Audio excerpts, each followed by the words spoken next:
So students, am I audible to you? मुझे थोड़ा comment कर देना.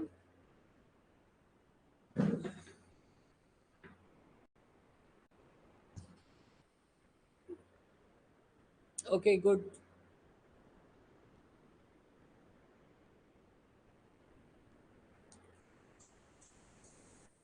सभी बच्चे मुझे कमेंट कर दें, मेरी आवाज़ आ रही है clearly? Am I audible and visible clearly students? तो मैं थोड़ा फ़ैन की स्पीड कम कर दूं, ठीक है, ताकि आवाज़ सही चले.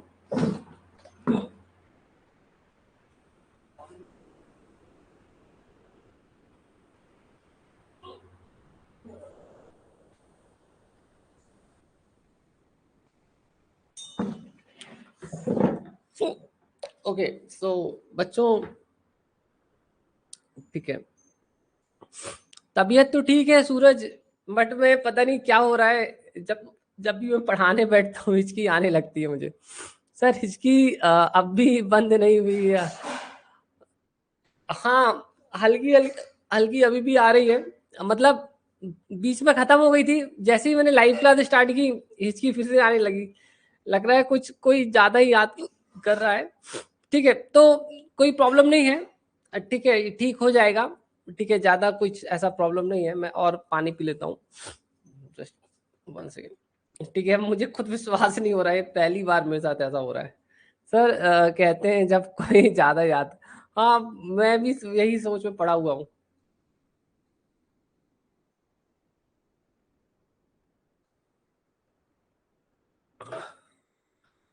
ओके सर, ऐसे दिन भर आती है ऐसी ठंडी में. अच्छा प्रिया, अब ये मुझे भी समझ में नहीं आ रहा है ना, आप खुद ही देख लो ना. ठीक है,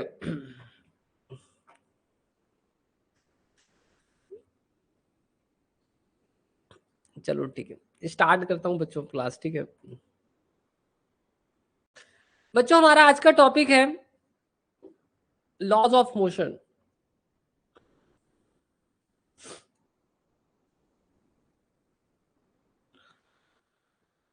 सर रिकॉर्डिंग देखने वाले स्टूडेंट्स को याद नहीं, क्या पता प्रिया. ठीक है, लॉज ऑफ मोशन. सो बच्चों, लॉज ऑफ मोशन तो हम करेंगे. हाँ प्रिया, बिल्कुल. ठीक है, हो सकता है याद कर रहे हो.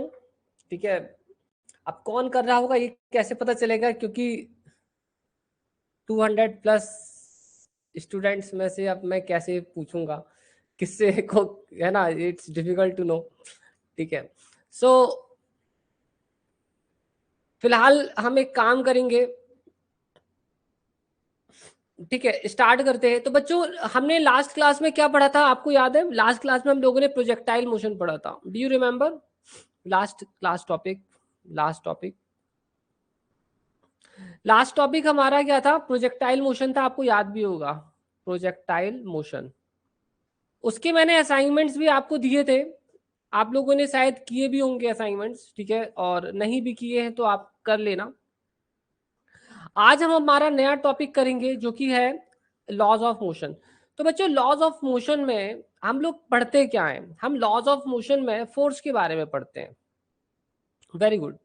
किसके बारे में पढ़ते हैं हम लोग? फोर्स के बारे में पढ़ते हैं. We learn about the force. तो सबसे पहले ये जानना पड़ेगा कि व्हाट इज फोर्स, कि फोर्स है क्या. वैसे तो जानते सभी लोग हैं, बट इसकी official definition is quite important, है ना. सर इंक्लाइंड नहीं हुआ इफ पॉसिबल. सूरज, आपको जो मैंने पीडीएफ दिया है ना, ठीक है, और मैंने आप लोगों को जो वो दिए हैं, क्या कहते हैं,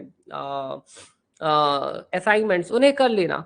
प्रोजेक्टाइल मोशन में मैं बहुत ज्यादा टाइम इसलिए नहीं दे रहा हूँ सूरज, उसका एक रीजन ये है कि प्रोजेक्टाइल मोशन से बहुत ज्यादा आता नहीं है, बट अगर आप असाइनमेंट्स करेंगे तो वो कवर हो जाएगा इंक्लाइंड मोशन वाला. ठीक है, क्योंकि एग्जाम को देखते हुए, हाँ, उसे करो. मैं सिर्फ एग्जाम को देखते हुए भी हमारा जो क्लासेस हैं उन्हें ले रहा हूँ. ठीक है, ताकि एग्जाम के पहले हमारा मैकेनिक्स खत्म हो जाए. ठीक है, और आप लोग इतना पढ़ लो कि आपसे बन जाए. ठीक है, मैं नहीं चाहता कि सिलेबस छूट जाए एग्जाम तक, है ना. असाइनमेंट्स अगर आपने कर लिए तो सब हो जाएगा, बट अगर आपने असाइनमेंट छोड़ दिए तो छूट जाएगा. मैंने आपको प्रोजेक्टाइल मोशन में पीडीएफ दिया हुआ है प्रोजेक्टाइल मोशन का, बस असाइनमेंट्स दिया है, इनमें सब कुछ है, दिस कंटेन एवरीथिंग। अगर आप इतना कर लेते हो तो आपने वो सब कर लिया। ठीक है सूरज, अब चलो मैं बात कर लेता हूँ बच्चों फोर्स के बारे में कि फोर्स क्या होता है। ठीक है, तो फोर्स बहुत ही इजी चीज है, ठीक है, बट इसकी हमें मैथमेटिकल डेफिनेशन जाननी होगी कि इसकी मैथमेटिकल डेफिनेशन क्या है। ठीक है, तो सर एक डाउट था, 1D असाइनमेंट में दिया लॉज ऑफ मोशन के भी क्वेश्चन है, हो सकते हैं असाइनमेंट्स में क्वेश्चंस कभी कभी आ जाते हैं। ठीक है, हो जाता है, डोंट वरी, अगर ऐसा कुछ होता है तो मुझे बता देना, हम डिस्कस कर लेंगे क्वेश्चन को। ठीक है प्रिया, तो फोर्स क्या होता है? फोर्स की डेफिनेशन है तो है क्या, what is the definition of force? तो फोर्स का मतलब होता है धक्का, पुश और पुल। ठीक है, पुश या पुल को हम धक्का देते हैं। फॉर एग्जाम्पल यहाँ कोई ऑब्जेक्ट है, अगर आप कोई इसे इस तरफ खींचता है so that is called force, अगर इसे कोई चीज इस तरफ ले जाती है तो दैट इज कॉल्ड फोर्स, है ना? तो पुश करें या पुल करें या खींचें दैट इज कॉल्ड फोर्स। ठीक है, ओके। अब नेचर में कितने प्रकार के पुश और पुल होते हैं, मतलब नेचर में कितने प्रकार के फोर्सेस होते हैं? तो सबसे पहले अगर हम बात करें टाइप्स ऑफ फोर्सेस में कि कितने टाइप्स के फोर्सेस होते हैं, तो सबसे पहले निकल कर आता है फील्ड फोर्स। ये फील्ड फोर्स वो होते हैं जो बिना टच किए फोर्स लगा सकते हैं, जैसे कि एक चार्ज ये रखा हुआ है और यहां पर अगर कोई टेस्ट चार्ज रख दिया जाए से Q0, तो ये टेस्ट चार्ज क्या करेगा, इसको इसकी तरफ अट्रैक्ट कर लेगा। ठीक है, अट्रैक्ट करने की कोशिश करेगा, सॉरी रिपल्सन होगा, सेम चार्ज है। सो आप देखेंगे कि कोई भी फिजिकल कांटेक्ट नहीं है तब भी इसे फोर्स लग रहा है, राइट? तो ये जो फोर्स है इसे क्या कहते हैं, फील्ड फोर्स कहते हैं। तो फील्ड फोर्स में कौन कौन से फोर्सेस आते हैं? इलेक्ट्रोमैग्नेटिक फोर्सेस,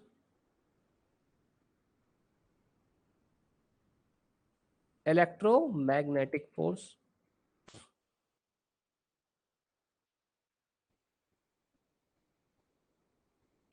दूसरा आता है आपका, ठीक है, weak strong nuclear force, nuclear, और आता है वीक न्यूक्लियर फोर्स, और आता है gravitational force. Very good.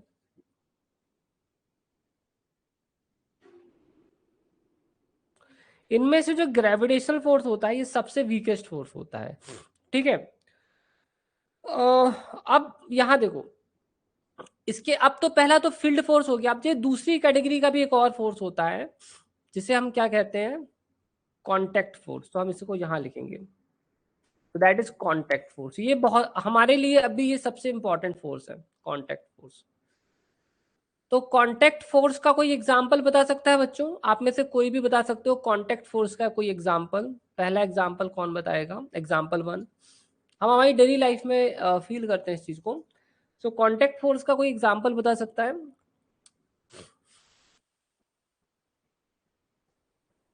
Friction, very good. और कोई एग्जांपल फ्रिक्शन के अलावा? फ्रिक्शन तो ठीक है, और फ्रिक्शन के अलावा, फ्रिक्शन के अलावा फ्रिक्शन के अलावा बच्चों, या कोहेसिव एडिसिव फोर्स, बट वो कुछ हद तक इलेक्ट्रोमैग्नेटिक फोर्स में आते हैं। ठीक है, हुक्स फोर्स, चलो काफी अच्छा, गुड गुड, वेरी गुड। चलो आप लोगों ने काफी अच्छे एग्जांपल्स दिए। मैं एक्चुअली में आपसे जानना चाहता था नॉर्मल रिएक्शन।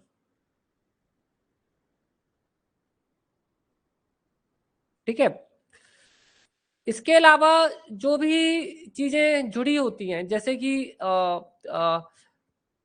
आप इसको भी एक्चुअली में, इसमें क्या होता है, ये तो हमारा इसमें कांटेक्ट फोर्स में क्या होता है कि एक सरफेस दूसरी सरफेस से कनेक्टेड होता है ना? तो अगर आप यहाँ पर इस तरफ इसे खींच रहे हैं तो ये इस तरफ जा रहा है, फोर्स फ्रिक्शन इस तरफ लग रहा है। ठीक है, अगर हमने इस तरफ फोर्स लगाया अप्लाइड फोर्स, तो फ्रिक्शन उसके अपोजिट डायरेक्शन में लगता है। वेट नीचे की तरफ लगता है तो नॉर्मल रिएक्शन ऊपर की तरफ लगता है। ठीक है, ये फिलहाल में आप लोगों ने जो बोला है वो भी कांटेक्ट फोर्सेस हैं, adhesive force, cohesive force, viscous force, they all work when things are in contact, buoyancy force, या that is true. But students हम यहाँ पर बात करेंगे, ठीक है, और बियोंसी फोर्स के बारे में भी हम और डिटेल में जा सकते हैं अनिकेत, तो अभी अपन ज्यादा कॉम्प्लिकेट ना करें प्रॉब्लम को। फिलहाल में हम यहाँ दो टाइप के कॉन्टैक्ट फोर्सेस के बारे में डिटेल में डिस्कस करेंगे, और ये है एक तो फ्रिक्शनल फोर्स और दूसरा है नॉर्मल रिएक्शन, ठीक है। दरअसल जो बियोंसी फोर्स है जिसके बारे में आप बोल रहे हो वो ग्रेविटी पे डिपेंड करता है, ठीक है, बिना ग्रेविटी के वो वर्क नहीं करेगा। बट वहां पर कांटेक्ट भी जरूरी होता है, जब तक कोई चीज पानी से कांटेक्ट नहीं करेगी तो बियोंसी फोर्स भी क्रिएट नहीं होता है। तो वो क्वाइट कॉम्प्लिकेट है, तो अपन अब उतना कॉम्प्लिकेट नहीं करते हैं अनिकेत प्रॉब्लम को, ठीक है। तो वो उसके लिए पानी के अंदर भी जाना जरूरी होता है और ग्रेविटी का भी होना जरूरी होता है, तभी बियोंसी फोर्स लगता है, ठीक है। अभी अपन सिंपल चीजें डिस्कस कर लेते हैं। तो दो टाइप्स के कांटेक्ट फोर्सेस हम लोग बहुत ज्यादा डिस्कस करेंगे, एक तो फ्रिक्शनल फोर्स, दूसरा है नॉर्मल रिएक्शन, और एक और है तीसरा, ठीक है, अटैचमेंट।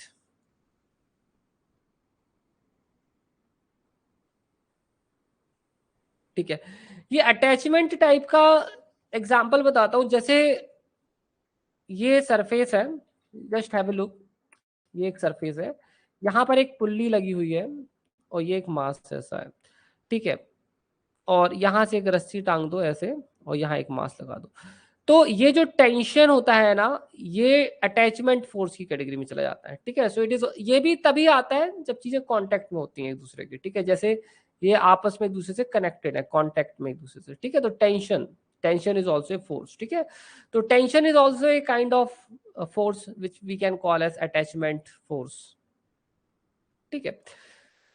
अब हम लोग एक एक करके थोड़ा सा अच्छे से डिस्कस करेंगे कि नॉर्मल रिएक्शन क्या होता है और अटैचमेंट फोर्सेस क्या होते हैं, क्योंकि इस पर बेस्ड क्वेश्चंस बहुत ज्यादा आते हैं एग्जाम्स में, ठीक है।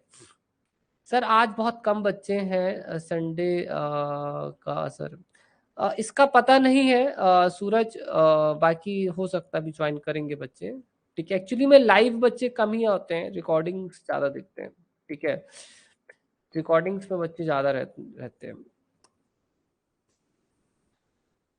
अब मेरी, मैं अपने पॉइंट पर आ जाता हूँ, ठीक है। वैसे क्लासिकली क्लास में लगभग ऐसा ही है, 15-16 बच्चे ही लाइव आते हैं, ठीक है, बाकी सब रिकॉर्डिंग्स देख रहे हैं। Now see, now let's come to the point, ठीक है। सी, तो ये नॉर्मल रिएक्शन क्या होता है, पहले तो अपन इसे समझते हैं डिटेल में, ठीक है। नॉर्मल रिएक्शन, देखो स्टूडेंट्स, अगर कोई भी चीज, अगर अपने पास कोई भी सरफेस है, suppose that is the surface, अगर किसी सरफेस पर कोई ऑब्जेक्ट रख दिया जाए, अगर कोई किसी सरफेस पर कोई ऑब्जेक्ट रख दिया जाए ऐसे, ठीक है, अगर किसी सरफेस पर एक कोई भी ऑब्जेक्ट रख दिया जाए, तो वो जो ऑब्जेक्ट है, अगर ये दोनों कांटेक्ट में है, if they are really in contact with each other, है ना, अगर ये कांटेक्ट में है, ठीक है, तो इनके बीच में, ठीक है, एक, क्योंकि सरफेस में एक दूसरे के साथ कांटेक्ट में है, तो यहां पर क्या होता है, यहां पर ये mg फोर्स के साथ नीचे खिंचता है, ठीक है। अब आप लोग तो जानते ही हैं, ठीक है, देखो मैं जो बोल रहा हूँ थोड़ा ध्यान सुना, मैं न्यूटन्स लॉ का भी यहाँ पर यूज करूंगा नॉर्मल रिएक्शन को समझाने के लिए, ठीक है, बट न्यूटन्स लॉ को डिटेल में हम थोड़ी देर से डिस्कस करेंगे, ठीक है। देखो अगर हम किसी ऑब्जेक्ट को सरफेस के ऊपर रखते हैं तो हमें मालूम होता है कि वो वहां पर रेस्ट पर होता है, ठीक है, दैट इज एट रेस्ट। अब हम ये भी जानते हैं कि हमारा जो अर्थ है उसे नीचे की तरफ खींच रहा है, हम ये भी जानते हैं, ठीक है। अगर ये अर्थ इसे नीचे की तरफ खींच रही है तो इसे नीचे घुस जाना चाहिए था, नीचे चले जाना चाहिए था, बट ये नीचे नहीं जाता है। क्यों नहीं जाता है? नीचे ये तभी नहीं जा सकता है जब कोई इक्वल फोर्स उसे ऊपर की तरफ भी खींच रहा हो, so we don't know what is that X, ठीक है। तो तभी तो ये रेस्ट पर हो सकता है, आप मेरी बात समझ रहे हो। जब ऊपर लगने वाला फोर्स और नीचे लगने वाला फोर्स जब एक दूसरे के बराबर होंगे, तभी तो ऑब्जेक्ट वर्टिकली रेस्ट पर हो सकता है। Are you getting my point? ठीक है, इसको हम कहते हैं, ये जो फोर्स आया, ठीक है, इस कंडीशन को क्रिएट करने के लिए, that is called normal reaction. Normal reaction, इसको कहते हैं नॉर्मल रिएक्शन। ये जो फोर्स आया, क्योंकि देखो mg फोर्स तो नीचे लग रहा है ना, ठीक है, अगर सिर्फ mg फोर्स ही लगेगा तो ऑब्जेक्ट तो जमीन के अंदर ही चला जाएगा, तो इसके अपोजिट में भी तो एक फोर्स चाहिए ना, तो वो फोर्स है वो जो होता है उसे कहते हैं नॉर्मल रिएक्शन। ठीक है, थोड़ी देर से हम पढ़ेंगे कि न्यूटन का थर्ड लॉ क्या होता है, तो पता चलेगा कि ये एक्शन हो गया and that is the reaction force. ठीक है, चलो मैं एक और एग्जांपल देता हूं। मान लीजिए कि यहां पर एक ऑब्जेक्ट है, ठीक है, इसका वजन है 2 kg, ठीक है, और यहां पर एक और ऑब्जेक्ट है, ये आ गया, इसका वजन है 4 kg, और नीचे हमारी अर्थ है, ठीक है, दैट इज अर्थ। अब चलो समझते हैं, यहां पर अर्थ से खींचती है 4g के फोर्स से नीचे, mg फोर्स इक्वल टू होता है mg, और यहां पर अर्थ से खींचती है, सॉरी इसे खींचती है 2g के फोर्स से नीचे की तरफ, और इसे क्या खींचती है अर्थ 4g के फोर्स से नीचे की तरफ। ठीक है, यहां पर क्योंकि ऑब्जेक्ट हम देखते हैं कि रेस्ट पर है, यहां पर भी हम देख रहे हैं कि ऑब्जेक्ट रेस्ट पर है, ठीक है, तो यहां पर जो लगने वाला नॉर्मल रिएक्शन है वो है 2g, और यहां पर जो लगने वाला नॉर्मल रिएक्शन है वो कितना है 4g। तो आप देख सकते हो कि ये जो नॉर्मल रिएक्शन होता है ये एक प्रकार का सेल्फ एडजस्टिंग फोर्स होता है। ठीक है, ये अपने आप को सेल्फ एडजस्ट कर सकता है तो हमारा एक ही सरफेस है जो कि हमारा अर्थ का अर्थ है कि जमीन है, बट आप देख सकते हो दोनों ही केसेस में हमारा नॉर्मल रिएक्शन अलग अलग सिचुएशन में अलग अलग लग रहा है। ठीक है, अब मैं और भी नॉर्मल रिएक्शंस के एग्जांपल दे देता हूँ। जैसे मौत के कुएं की बात करें, जो सर्कस वगैरह में आता है जिसमें स्टंट मैन ऐसे घूमता है, तो वहां पर भी क्या होता है नॉर्मल रिएक्शन लगता है। अब इसमें नाम नॉर्मल रिएक्शन क्यों बोलते हैं इसको, why we call it normal reaction? Normal reaction हम इसे इसलिए कहते हैं क्योंकि ये हमेशा परपेंडिकुलरली लगता है। कैसा लगता है? परपेंडिकुलर। जैसे यहां पर है तो नॉर्मल रिएक्शन ऐसा लगेगा, ठीक है, mg ये लगा, ठीक है। अब यहां पर अगर मान लीजिए कि ये एंगल थीटा बोल दिए तो ये हो जाएगा n cos थीटा, ये हो जाएगा आपका n sin थीटा, और अगर ऑब्जेक्ट मोशन में था सर्कुलर तो ये हो जाएगा mv²/r, इस तरफ लग जाएगा। Did you got it? तो अगर सिस्टम इक्विलिब्रियम पर होगा तो ये फोर्स इसके बराबर और ये फोर्स इसके बराबर। समझ में आया? नॉर्मल रिएक्शन सरफेस के हमेशा परपेंडिकुलरली लगता है। ठीक है, ओके, ये अब ये भी एग्जांपल क्लियर हो गया। एक और एग्जांपल देते हैं। देखो, थोड़ा पेन का हम थिकनेस बढ़ा लें यहाँ पर।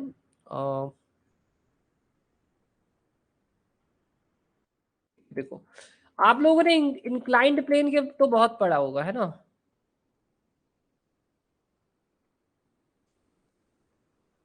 ठीक है, सो या ठीक है, देखो, इंक्लाइंड प्लेन में जब हमारा कोई ऑब्जेक्ट ऐसा होता है तो अब नॉर्मल रिएक्शन ऐसे नहीं लगता है कभी भी। ठीक है, नॉर्मल रिएक्शन हमारा हमेशा ऐसे लगता है। ठीक है, यहां पर अगर एंगल थीटा है, ठीक है, ठीक है, तो यहां पर क्या होता है, थीटा यहाँ पर भी जितना एंगल थीटा यहाँ बनता है उतना ही एंगल यहाँ थीटा बनता है। अपन ये वेरीफाई कर सकते हैं, प्रूफ कर सकते हैं, बट अभी फिलहाल याद रखें। ठीक है, तो अगर जी एम जी यहाँ लग रहा था तो ये हो गया एम जी कॉस थीटा, ये इस साइड लगने वाला फोर्स हो गया एम जी साइन थीटा। ठीक है, और ये हो गया। अब इस साइड हो सकता है फ्रिक्शन लग रहा हो, ठीक है, it is possible that friction is acting in this direction. तो बच्चों आप लोगों ने देखा कि इस केस में नॉर्मल रिएक्शन इस साइड क्यों लगा, because normal reaction always acts perpendicularly. ठीक है, हम लोग चाहते तो नॉर्मल रिएक्शन के भी कंपोनेंट्स निकाल सकते थे, ऐसी कोई प्रॉब्लम नहीं है कि नहीं निकाल सकते, हम नॉर्मल रिएक्शन के भी कंपोनेंट्स निकाल सकते हैं। डिपेंड करता है कि हमारी प्रॉब्लम की नीड क्या है। ठीक है, नॉर्मल रिएक्शन के बारे में सब कुछ समझ में आ गया। नॉर्मल रिएक्शन सिर्फ तभी लगता है जब कोई दो चीजें कांटेक्ट में होती हैं। ठीक है, एक और एग्जांपल देता हूं, लास्ट एग्जांपल। ठीक है, जैसे कि अपने पास कोई सरफेस है, ये क्वेश्चन एग्जाम में आता भी है। ठीक है, मान लीजिए कि एक स्फीयर है। सर एक बार ये एग्जांपल मैं बता दूंगा समृति, इस वाले एग्जाम्पल में कुछ भी नहीं है। देखो, यहां पर एक ऑब्जेक्ट ये रखा हुआ है, ठीक है, तो यहाँ जो पॉइंट ऑफ कांटेक्ट है ये सरफेस कांटेक्ट सरफेस है, तो ये क्या हो रहा है ना, mg नीचे की तरफ लग रहा है, तो mg का एक कंपोनेंट यहाँ लग रहा है, ठीक है। तो हाँ कोई इशू नहीं है, मैं बताता हूँ, mg का एक कंपोनेंट ये लगा, ठीक है। अब ऑब्जेक्ट तो रेस्ट पर है ना, वर्टिकली अगर आप ऐसा देखें तो ऑब्जेक्ट तो रेस्ट पर है ना, ऊपर जा रहा है ना नीचे जा रहा है, तो ये फोर्स क्या होता है, इस नॉर्मल रिएक्शन से बैलेंस हो जाता है, ठीक है। नॉर्मल रिएक्शन ठीक उतना ही लगता है जितना नीचे लगने वाला फोर्स होता है, ठीक है। तो नॉर्मल रिएक्शन की प्रॉपर्टी होती है कि नॉर्मल रिएक्शन इससे ज्यादा नहीं लगता है और ना ही इससे कम लगता है, नॉर्मल रिएक्शन उतना ही लगता है जितना बैलेंस करने के लिए जरूरत होती है, ठीक है। ये प्रॉपर्टी होती है नॉर्मल रिएक्शन की, ठीक है। अब मैं एक और एग्जांपल बताता हूँ, ठीक है। जैसे आपने पढ़ा भी होगा शायद, ये एक बहुत ही वाइडली नोन एग्जांपल है।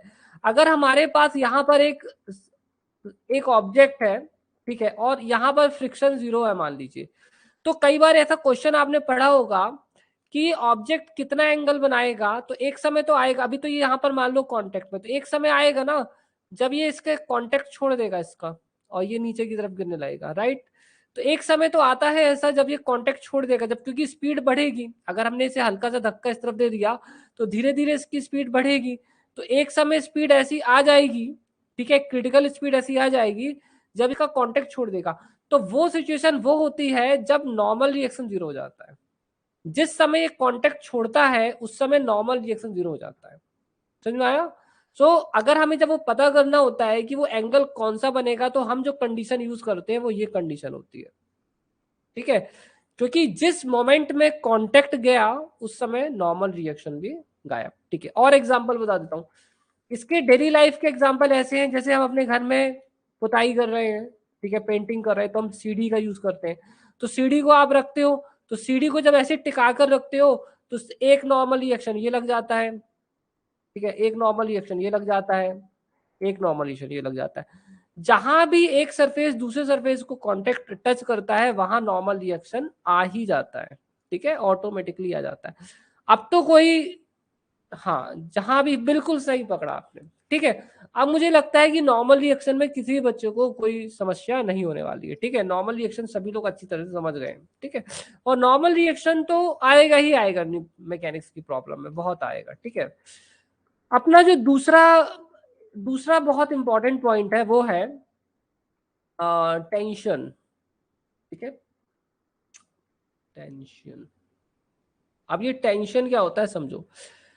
एक रस्सी जो होती है, जब अपन रस्सी को खींचते हैं, जैसे कि ये एक रिजिड सपोर्ट है और अपन ने ये ली रस्सी और इसे बांध दिया, नीचे मास लटका दिया, एक ऑब्जेक्ट लटका दिया जिसका मास है हमें, क्या होगा, रस्सी में एक तनाव आएगा, तो रस्सी क्या कर रही है, इसे ऊपर की तरफ खींच रही है और ये नीचे की तरफ जाना चाहता है। इस जो ऊपर की तरफ जो एक्स फोर्स लग रहा है, अब देखो ये रेस्ट पर है, मान लो रेस्ट पर है, तो रेस्ट पर तभी हो सकता है ना जब ऊपर की तरफ भी कोई फोर्स लग रहा हो, तो इसको कहते हैं टेंशन, ठीक है। तनाव, रस्सी में जो तनाव वाली स्थिति वाला जो फोर्स होता है उसे कहते हैं टेंशन। टेंशन निकालने के बहुत क्वेश्चंस आते हैं एग्जाम्स में, ठीक है, और आजकल तो मैंने देखा CSIR में भी क्वेश्चंस आना स्टार्ट हो चुके हैं, ठीक है। अब देखो टेंशन से रिलेटेड कुछ इंपॉर्टेंट पॉइंट्स हैं, ठीक है, important points related to tension.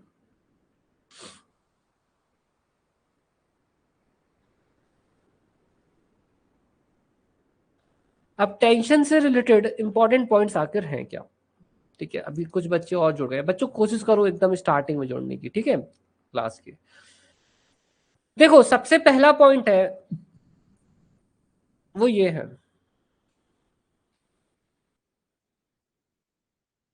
ये अपना सरफेस हो गया और एक ऑब्जेक्ट ये हो गया और दूसरा ऑब्जेक्ट अपना, ठीक है, ये हो गया, ठीक है। और इन दोनों को, सर क्या टेंशन यहाँ पर नॉर्मल रिएक्शन नहीं, tension is bit different from normal reaction, ठीक है। टेंशन इज ए टेंशन, ठीक है, टेंशन इज टेंशन, ठीक है। कभी कभी हो सकता है कि टेंशन नॉर्मल रिएक्शन का ही तरह काम करे, कभी कभी हो सकता है ऐसा ना करे। अब टेंशन में क्या रहता है ना कि नॉर्मल रिएक्शन और टेंशन में एक डिफरेंस है कि नॉर्मल रिएक्शन हमेशा परपेंडिकुलर होता है और टेंशन जरूरी नहीं है कि हमेशा परपेंडिकुलर हो, ठीक है। बट हो सकता है कि कभी टेंशन वही काम कर रहा हो जो नॉर्मल रिएक्शन कर रहा हो, ठीक है। अब तो मेरे ख्याल से समझ में आ गया होगा आपको, ठीक है। बहुत सारे डिफरेंस निकाल सकते हैं, समृद्धि ने भी एक अच्छा डिफरेंस बताया है, ठीक है। किसी भी ऑब्जेक्ट के अंदर जब फोर्स होता है तो वो हमें ऐसे दिखता नहीं है, ठीक है, उसका जो रिजल्ट होता है वो हमें दिखता है। जैसे कि मैं खुद ही जो है, ठीक है, किसी चीज में धक्का लगाने के लिए रेडी हूं या किसी दीवार पर धक्का लगा रहा हूं, तो वो ऐसे दिखेगा नहीं, बट उसका रिजल्ट दिख सकता है, ठीक है। ऐसे फोर्स दिखता नहीं है, उसका रिजल्ट दिख सकता है। जैसे अपन, ठीक है, ठीक है, अगर हम किसी चीज को धक्का देंगे तो वो खिसक जाएगी आगे, है ना, तो ये पता चलेगा कि वो खिसक गई है, ठीक है। बट ऐसे दिखेगा नहीं फोर्स, ठीक है, आप सोचें दिख जाएगा फोर्स, ऐसे दिखता नहीं है फोर्स, ठीक है। अब चलो आगे चलता हूँ। देखो सबसे पहला पॉइंट ये है कि अपन अपने पास अगर ये है मास m1 और ये है मास m2, ठीक है, और इनके बीच में एक रस्सी से इन्हें जोड़ दिया हमने, we have connected them by string. अब हम यहाँ पर जिस स्ट्रिंग को बोलेंगे ये हमारी एक आइडल स्ट्रिंग होगी। आइडल स्ट्रिंग वो होती है जो इनएक्सटेंडेबल होती है, इनएक्सटेंसिबल होती है, एंड इनएक्सटेंसिबल होती है और मासलेस होती है, जिसका कोई मास नहीं होता, तो ये होती है मासलेस, ठीक है। अब अगर ये दोनों को हमने एक स्ट्रिंग से जोड़ दिया है, ठीक है, और अगर हम यहाँ पर एक फोर्स अप्लाई करते हैं, तो पहला रूल ये कहता है कि इसका एक्सेलरेशन और इसका एक्सेलरेशन बराबर होंगे। ऐसा इसलिए होगा क्योंकि ये इनएक्सटेंसिबल स्ट्रिंग से जुड़े हुए हैं। जितना rate of change of distance इसका होगा, उतना मतलब rate of change of displacement जितना इसका होगा उतना इसका होगा। अगर ये 1 सेकेंड में 10 मीटर ट्रेवल करेगा तो सेम चीज इसके साथ भी होगी, ये भी 1 सेकेंड में 10 मीटर ही ट्रेवल करेगा। अब समझ में आ गया? इसमें जो rate of change of velocity होगी वही rate of change of velocity इसमें भी होगी। तो अगर कोई दो ऑब्जेक्ट्स इन एक्सटेंसिबल स्ट्रिंग से जुड़े हुए हैं तो दोनों का एक्सेलरेशन हमेशा इक्वल होता है। Understood this? Is that clear to you? Check, ठीक है, फिर मुझे जल्दी बताएं, आगे चलते हैं।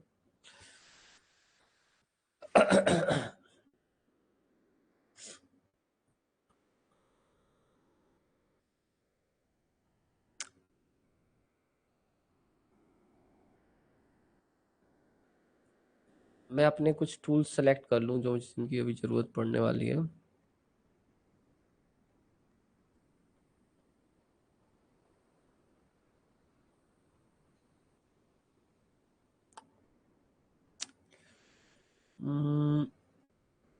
ठीक है, फाइन, ओके।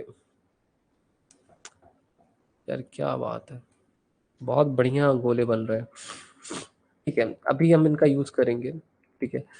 क्या बोल रहे हैं आप लोग? सर दोनों ऑब्जेक्ट का साइज डिफरेंट क्यों लिया? क्योंकि इसके इन दोनों के साइज पे भी डिपेंड नहीं करता है और इन दोनों के मास पे भी चीज डिपेंड नहीं करती है। उनका मास कुछ भी हो, उनका साइज कुछ भी हो, दोनों के एक्सेलरेशन सेम होंगे, ठीक है। था जब कोई सरफेस किसी ऑब्जेक्ट का सपोर्ट नहीं करता और ऑब्जेक्ट गिर रहा है तो सरफेस नॉर्मल रिएक्शन का किस केस? अनिकेत आता हूँ मैं आपके कमेंट पर, ठीक है सर, दोनों ऑब्जेक्ट के ऊपर डिफरेंट डायरेक्शन में फोर्स नहीं देगा। बता रहा हूँ मैं, आप लोग के बहुत सारे डाउट्स हैं, मैं समझ गया, ठीक है। जब कोई सरफेस किसी ऑब्जेक्ट के सपोर्ट नहीं करता। अनिकेत आपका क्वेश्चन तो थोड़ा सा हैवी है, थोड़ी देर से मैं उसका रिप्लाई करता हूँ, ठीक है। तो आपको हैंड रेस भी करना पड़ेगा इन दैट केस, ठीक है। तो अब देखो, मेरी अब बात सुन लीजिए, ठीक है। मैं यहाँ सिर्फ आप लोगों से ये बोल रहा हूँ कि दोनों का एक्सेलरेशन सेम होगा, अभी मैंने ये नहीं बोला है कि दोनों पर फोर्स सेम लगेगा, ठीक है। सिर्फ कन्या और बाकी लोग पहले रूल समझ लो, फिर अपन जब क्वेश्चन सॉल्व करेंगे ना चीजें और समझ में आएंगी। पहले रूल्स पता होना चाहिए, जब तक रूल्स ही पता नहीं होंगे तो काम नहीं चलेगा, ठीक है। दूसरा रूल है ये वाला, the second rule is that, पहले रूल्स जान लो पूरे। यहां पर अगर एक रिजिड सपोर्ट है, ठीक है, और यहां पर हम एक पुल्ली सिस्टम बना लेते हैं,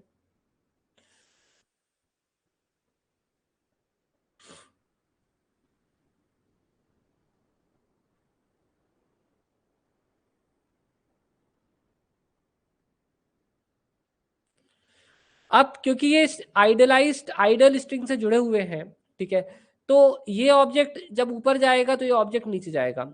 जितना एक्सेलरेशन इसका होगा उतना ही एक्सेलरेशन इसका होगा, बस इनके एक्सेलरेशन अपोजिट डायरेक्शन में होंगे। ठीक है, बस उनके जो एक्सेलरेशन है वो क्या रहेंगे, अपोजिट डायरेक्शन में होंगे, और कुछ नहीं। इसका मेन रीजन ये है क्योंकि ये एक सिंगल स्ट्रिंग से जुड़े हुए हैं। जितना rate of change of velocity इसका होगा उतना ही rate of change of velocity इसका होगा। ठीक है, ये जितना आगे जाएगा उतना ही ये भी आगे जाएगा। ठीक है, दोनों का rate of change of velocity same रहेगा। ठीक है, ये रूल नंबर 2 है। और इस केस में स्ट्रिंग आइडल है। ठीक है, जैसे कि मैंने बताया आपको। तीसरा रूल ये कहता है, ये रूल्स बहुत इंपॉर्टेंट है। ठीक है बच्चों, अब तीसरे रूल पर आ जाते हैं।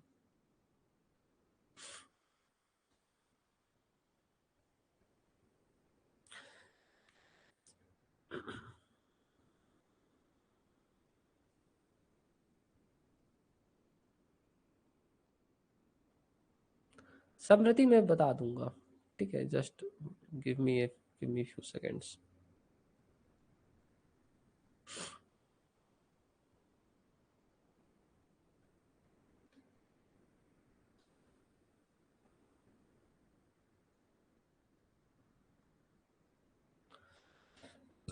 Okay, so I think I have made it nice. Okay, सो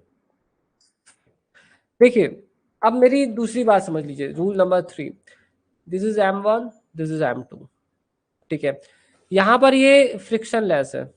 ये जो पुल्ली है दैट इज फ्रिक्शन लेस। अगर ये पुल्ली फ्रिक्शन लेस हो, ठीक है, तो जितना टेंशन यहां पर होगा, ठीक है, उतना ही टेंशन यहां पर भी होगा। ठीक है, उतना ही टेंशन यहां पर होगा। जितना टेंशन यहां पर होता है उतना ही होगा। और ये सिर्फ तभी हो सकता है जब ये पुल्ली फ्रिक्शन लेस हो और हमारी जो स्ट्रिंग है, हमारी जो रस्सी है, वो आइडल हो। आइडल मैंने आपको बता दिया है, आइडल का मतलब क्या है। आइडल का मतलब है कि वो मासलेस है और वो इनएक्सटेंसिबल है। ठीक है, अब rule number let's go to the rule number 4। ये रूल्स आपको समझ में आ गए तो बहुत अच्छी बात है, और बाय द वे अगर समझ में नहीं आए तो याद करना पड़ेगा। ठीक है, रूल नंबर 4।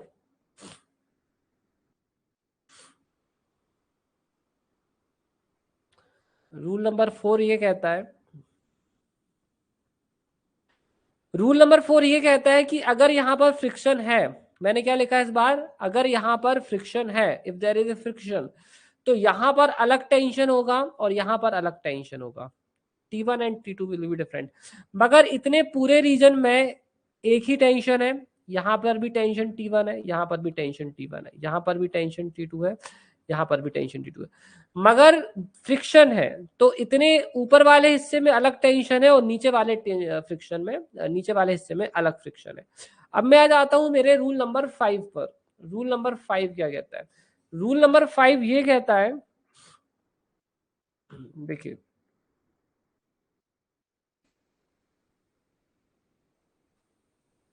रूल नंबर 5 ये कहता है कि अगर हमारी स्ट्रिंग आइडल नहीं रहती है, if our string is not ideal, मतलब इस बार स्ट्रिंग, इस बार बता रहा हूं उससे एक बार पहले पूरा बता देने दो एक बार। ठीक है, इस बार हमारी जो स्ट्रिंग है उसके पास मास है और वो एक्सटेंसिबल भी है। चलो अगर एक्सटेंसिबल नहीं है, इनएक्सटेंसिबल ही ले लो, कोई प्रॉब्लम नहीं है। ठीक है, चलो मैं एक्सटेंसिबल ले लेता हूँ। चलो मैं इनएक्सटेंसिबल ले लेता हूँ। पहले एक इनएक्सटेंसिबल ले लेते हैं।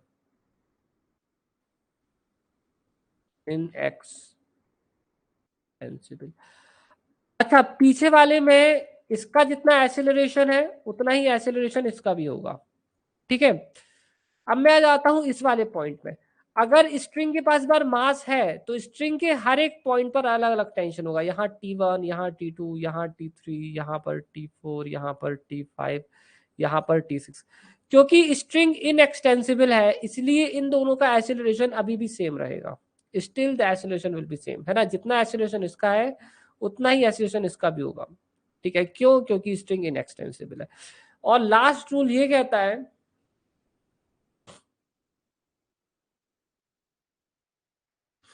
लास्ट रूल ये कहता है कि अगर हमारी जो स्ट्रिंग है, अगर उसके पास मास भी है और वो एक्सटेंसिबल भी है, तो ऐसे केस में हर जगह पर अलग अलग टेंशन तो रहेगा ही, ठीक है। और यहां पर फ्रिक्शन भी है, T4, T5, T6, साथ ही पर इनके एक्सेलरेशंस भी डिफरेंट हो जाएंगे। अब मेरे ख्याल से आप लोगों को ये बात समझ में आ गई होगी मैं क्या कहना चाहता हूँ, ठीक है। काफी लोग ये बात अब अच्छी तरह से समझ गए होंगे, ठीक है। तो मैं एक एक रूल, सारे रूल्स एक एक बार फिर से आपको बता देता हूँ। देखिए, सबसे पहला वाला रूल ये होता है, जिसको भी डाउट हो हैंड रेज करना है, ठीक है। देखो, सबसे पहले वाला रूल ये कहता है कि अगर दो मासेस इनएक्सटेंसिबल स्ट्रिंग से जुड़े हुए हैं, आइडल स्ट्रिंग से जुड़े हुए हैं, तो दोनों का एक्सेलरेशन सेम होगा। अगर पुल्ली से जुड़े हुए हैं और दोनों अभी भी आइडल स्ट्रिंग से जुड़े हुए हैं, अभी भी दोनों का एक्सेलरेशन सेम होगा, ठीक है। अब अगर यहाँ पर कोई फ्रिक्शन नहीं है, स्ट्रिंग आइडल है, तो भी दोनों का जो जगह टेंशन सेम रहेगा और एक्सेलरेशन अभी भी सेम रहेगा, ठीक है।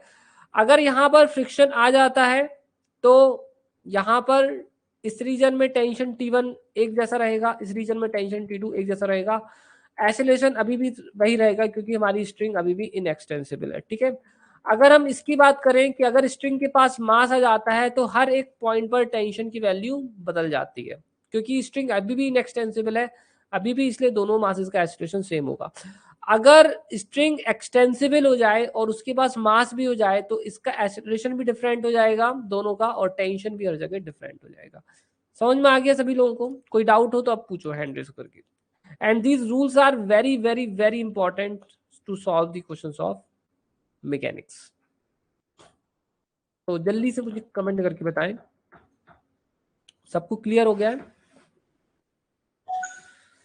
या so there is now hand raise, let me accept. Smriti, सबको हैंड रेज करना पड़ेगा, ठीक है। Good evening. हाँ बोलो स्मृति। सर, डाउट तो मेरा ये है कि अगर हमारी स्प्रिंग जो है वो इनएक्सटेंसिबल है, तो उसकी वजह से जो हमारे मासेस हैं उनकी एक्सेलरेशन जो है वो सेम कैसे हो रही है, मुझे वो समझ में नहीं अच्छा आ रहा। ठीक है, कोई बात नहीं। देखो, ये बताओ कि ये दो मासेस को मैंने आपस में जोड़ दिया, ठीक है। Yes sir. अब अगर ये वाला मास ए एक्सेलरेशन से आगे जा रहा है, ठीक है, पहला वाला जो ये पहला मास है, ये दूसरा मास है, तो दूसरे वाले मास का एक्सेलरेशन क्या होगा बता सकते हैं? अभी ये तो जुड़े हुए हैं, वो भी तो सेम ही होगा। A1 ही होगा। अब आपका यस आंसर सर। आ गया है। अब हमने दोनों मासेस को एक ऐसी स्ट्रिंग से जोड़ दिया है जो इनएक्सटेंडेबल है। अगर ये वाला A1 एक्सेलरेशन से जा रहा है तो ये भी तो A1 ही एक्सेलरेशन से जाएगा ना आगे, क्योंकि उनमें डिस्टेंस चेंज नहीं हो रहा है ना। It is like a rigid rod, okay sir. ठीक है।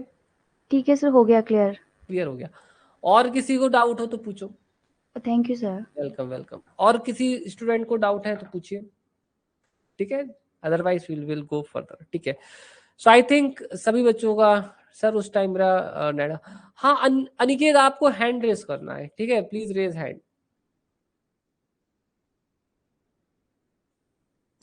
ठीक है। अनिकेत प्लीज रेज हैंड, ठीक है, ताकि मैं आपके डाउट डायरेक्टली क्लियर कर सकूं। या हाँ बताइए अनिकेत।